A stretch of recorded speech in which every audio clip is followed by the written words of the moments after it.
Support for People of Interest is brought to you in part by TiVo. TiVo used to be a verb. Now DVR is a verb. We used to be happy. Now we are sad. More at TiVo.com. My next guest is one of the most decorated CIA operatives of all time.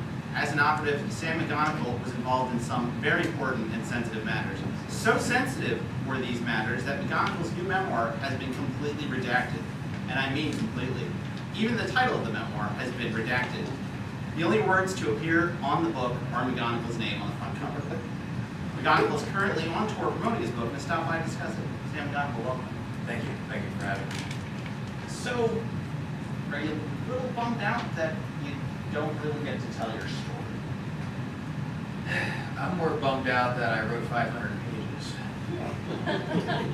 And there was an extensive editing process with my editor from Bantam House, Marcia. She was helping with a lot of passages, and we really worked hard to bring out a decent story over the course of 500 pages that were then completely redacted.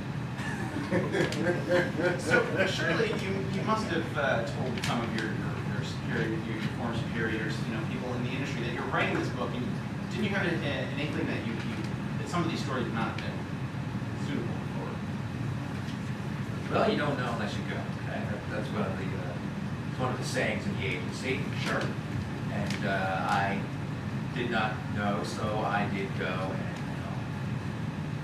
500 pages, 7 straight months of writing. Well, it still seems to be selling pretty well, so you must be pretty happy about that. Well, yeah, I mean, the checks come in and everything. It's more of a coffee table book, apparently, that people find they can put their drinks on it and feel bad.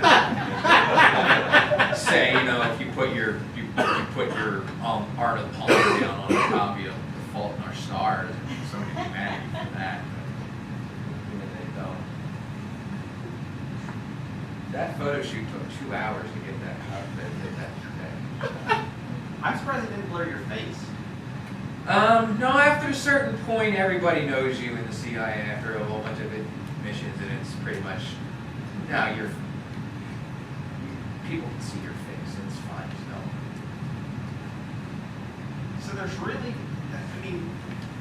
I feel like I went through the book, and I tried to see, if there were some letters I could make out here or there.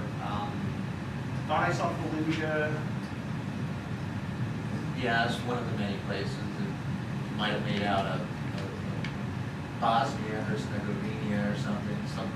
For some reason, they didn't redact the hyphens. Yeah, I noticed that. Certain punctuation was not redacted. Right. There's a lot of apostrophes. Yes.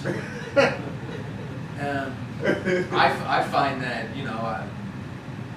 apparently that was them being charitable. Yeah. The agency, that, all right, the words themselves are out of the question, but hyphens, semicolons, apostrophes. A lot of book critics have heralded your use of semicolons. On missions you have a lot of downtime, so I read a lot of James Joyce. Oh, okay. A lot of experimental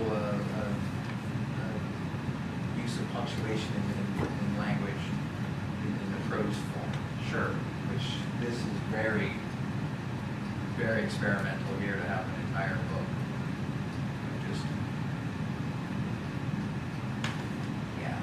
Now, I'm sure you don't play any conspiracy theories, but there are some people out there who believe that your book is entirely fake and that you just made it up, because there's no way of proving it. How do you speak to that? This is my life. I lived it. I don't know what else to say. There's people out there who will just discount anything that's out there, really. But I've killed people. Really? Yeah. You're supposed to be telling us that. Well, I'm not supposed to tell you who I killed. I can tell you I killed people. Oh. So, how come they didn't, were they just feeling lazy that they didn't, say, I killed? Blank. No, they're just, there was a short time from editing to publishing, so I guess they worked where they just work fast and easy. Sure. Government work. Right. Yeah. Phrase good enough for government work. Okay, yeah. Were there any things that you were surprised that were redacted? Maybe your childhood, or I have no idea what was redacted. But is there anything that surprised you? It was the Little League years. No, apparently that's that time I beamed a kid in the head. That was, I guess, it was an accident. I was 8. Oh. But I was using it as a tale to tell people how good I am at hitting people in the head with objects, whether it's a baseball or a 50 caliber round. Okay. But apparently, good enough for government work. So, have you thought about, maybe starting a blog and moving your content where it might not so easily be censored? I tried making a Tumblr, but apparently that got redacted. If you want to see that, that's at redacted.tumblr.com.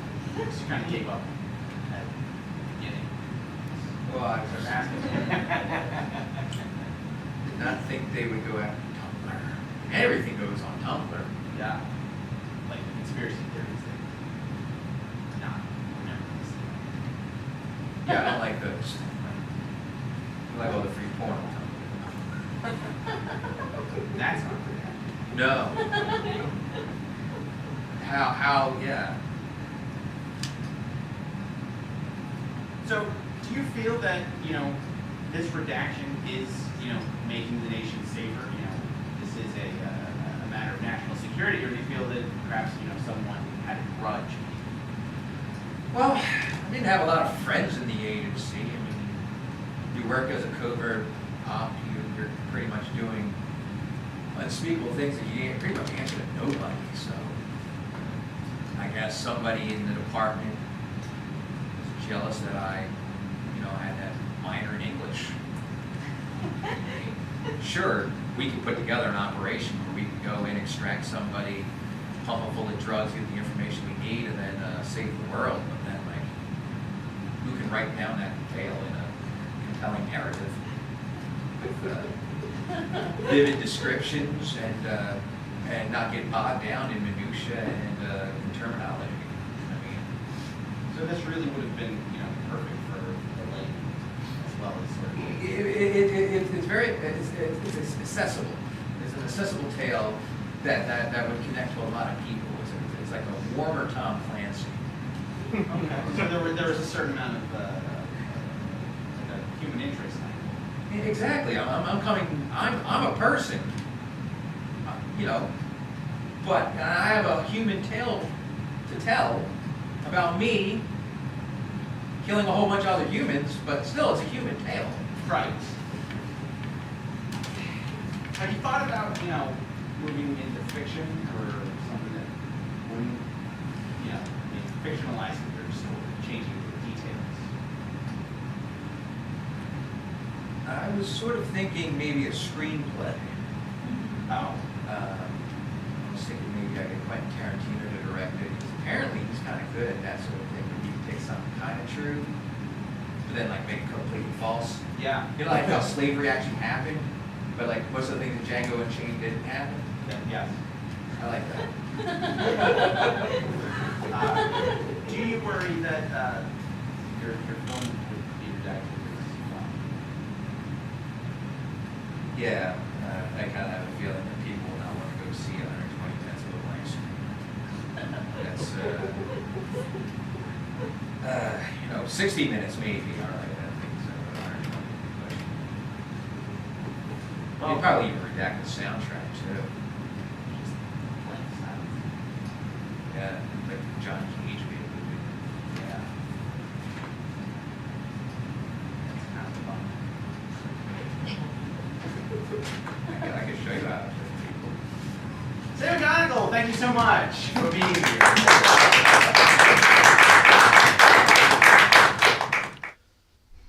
Actual support for People of Interest is brought to you by Philly Improv Theater, Philly's home for comedy. In addition to shows every week of the year, PHIT offers classes in improv, sketch, and stand-up. For more information, visit phillyimprovtheater.com.